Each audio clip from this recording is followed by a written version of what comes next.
Their aspirations, their goals are not just based on the aspiration that you set for them, but what their personality is, what their age is, and how you've played them. So the events that have happened in their lifetime.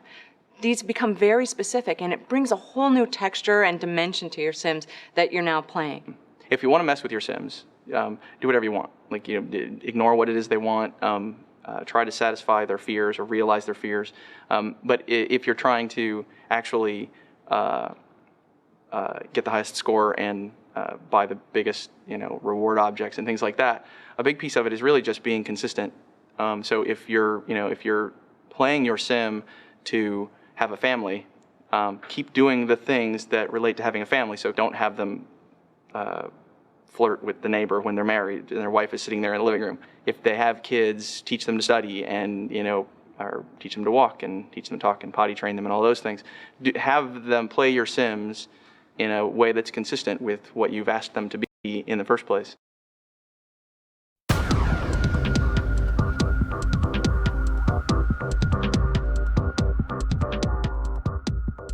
The Sim actually has wants and fears, and you see those right in the user interface. A lot of people also play this game not just for the benefit of their Sims, but because they want to knock them around a little bit. That's the kicking the sandcastle metaphor. And we give, obviously, plenty of opportunity for you to torture those little Sims. In Sims 1, you could sort of imagine or tell a story like, oh, my Sim doesn't like this other Sim, so if I have that other Sim over for a party, then that's bad. That's fun. I'm messing with my Sims. Now we've made it much more clear. Like, you can just look down, if you select your Sim and you look right there, it says, oh, he's afraid of fire. If he's a child, he's afraid of being in the dark. So, for example, a romance Sim may actually really want to, get a girlfriend or hook up and have their first kiss, and their fear may be abject rejection.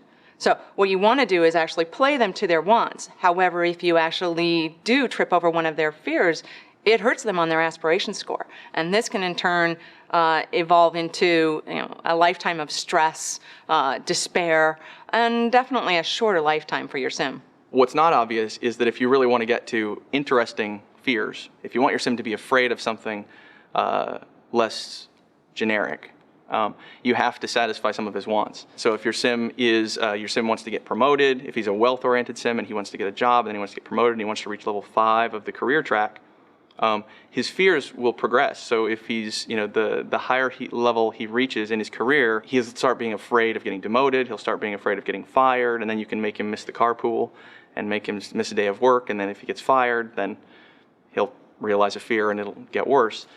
But that's, I guess, satisfying enough wants so that your Sim has sort of experienced enough things that he knows what to be afraid of. Is one way to play it. It's not a way to get a good score, but it's a way to sort of progressively mess with your Sims and make it worse and worse.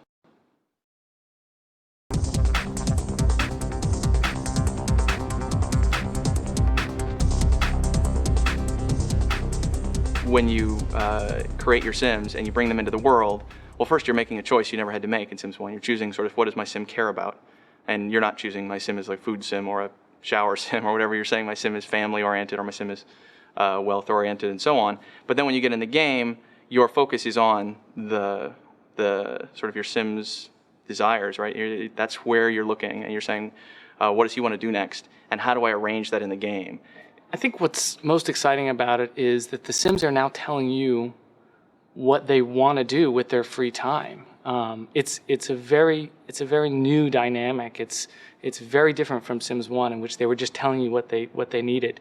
In Sims 1, you kind of got the sense that they looked like people and you were building a little house, but in the end they were just worried about whether they're going to pee themselves or not. And your biggest problem was that they were going to starve to death or something like that. Now in The Sims 2, Sims are not thinking only about their basic needs anymore. In Sims 2, your Sims are more concerned with the bigger picture, so they're unhappy or happy about who you're having them talk to and who you're having them kiss and who you're having them fall in love with. In fact, they actually have dreams, lifetime aspirations. So when you create a Sim, you actually get to choose what their lifetime aspiration, their lifetime goal is going to be.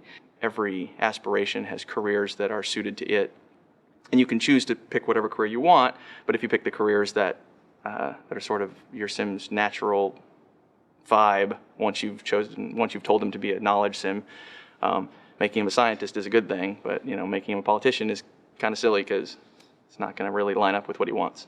And as a player, your goal is to help them satisfy their dreams, or on the flip side, actually play to their fears. For the player, it's a lot less press the lever, get a pellet, like Sims 1 was. It's more, my sim wants to fall in love.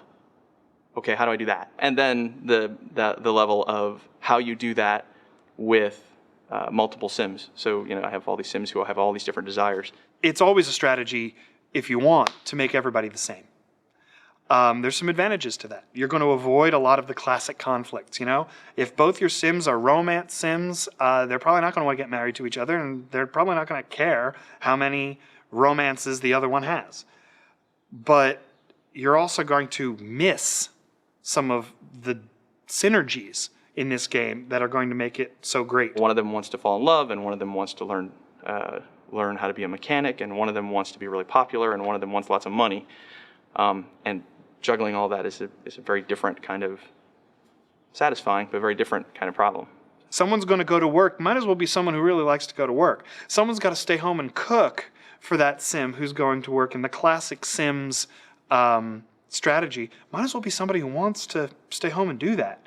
So I think while you're avoiding some of the obvious conflicts by making everybody the same, you're missing out on some of the advantages.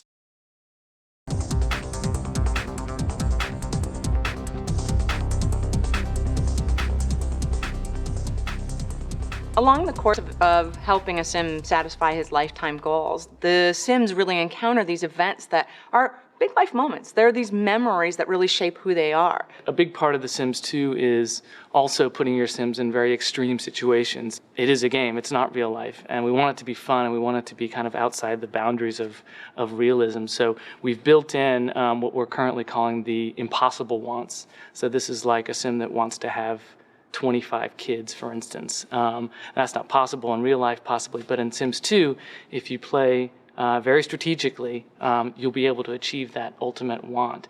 So your knowledge sim, for instance, one of the things that they really are into is proving that there are ghosts. So seeing ghosts is something that really helps them succeed along their aspirational track. Cheating death would be another one for that knowledge sim. And these kind of events that happen are treated with a cinematic and really brought up in terms of the gameplay. I think a player who's paying close attention to the game is going to see that the sim talks about the thing that's happened, and they'll pass that information around. And they'll spread the news of what's happened with one sim throughout the neighborhood, and this can create all sorts of crazy conflict and chaos in a sim's life.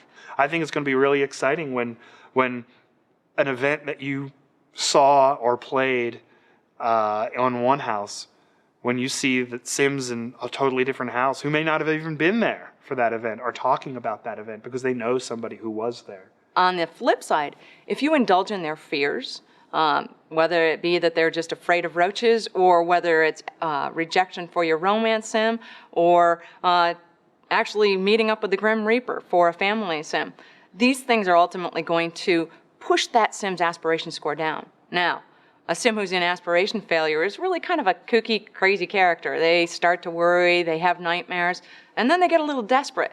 And when your sims get desperate, they have some very strange behavior that you're going to witness and see in the game.